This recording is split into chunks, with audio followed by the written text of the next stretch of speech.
I told her I loved her. Her 15-year-old daughter, Sierra, didn't make it to school Friday.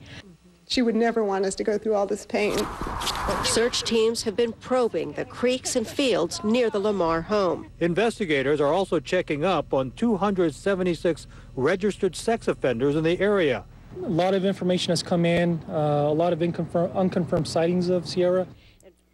Help us find Sierra, her mother, with us tonight at a vigil, breaking down in tears, holding on to her daughter's dirty sock so she could hold it, praying her daughter will come home. She comes home from work, finds the daughter gone, races to the school, starts trying to talk to students, teachers, trying to find her daughter. A 15-year-old girl literally scrubbed in sunshine goes missing on her way to school, broad daylight. This is in upscale exurbs, just beyond the suburbs outside of San Jose. We are taking your calls. Let's go out to Norma, Tennessee. Hi, Norma. What's your question, dear? Well, you kindly answered it. It was about his dad, but could there be maybe somebody the dad is associated with that knew the little girl?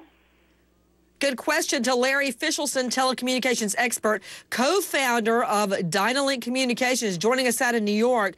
Larry Fishelson, if she has been carrying on phone calls or texting, probably unbeknownst to her who it was she was even talking to, that's a possibility. Will we able to determine that from her cell phone, which has been recovered?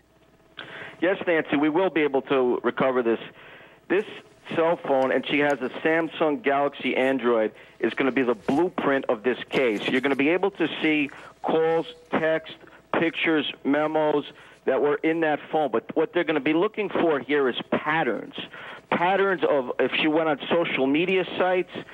Plus, with this phone, they'll be able to track every 45 minutes where that phone has been. So they're going to go back between the last week and the last month and look at patterns of where she was, if she was on social media sites, if there were calls, if there were texts, if she was being lured in. And then they will look at the sex offenders that are in the area, and they can get subpoenas on their phones as well and try to cross-reference everything. This is in-depth now telecom forensics, which holds many clues and hopefully will be able to lead to finding this young girl. With us, Larry Fishelson out of New York. To Dr. Bill Lloyd, what, if anything, forensically can we get from that cell phone and from the clothing neatly folded in that Juicy Couture pocketbook? Good evening, Nancy. Many questions about that Juicy Couture bag. The police tell us that they've confirmed that the contents of the bag belonged to Sierra, but the mother says she hasn't seen the contents. So how did they confirm it? Nonetheless, even though they were folded, the garments could be soiled. There could be blood. There could be other forms of trace evidence there. Hair, for example, some dried seminal fluid, etc. That could be vital in tracking down a perpetrator.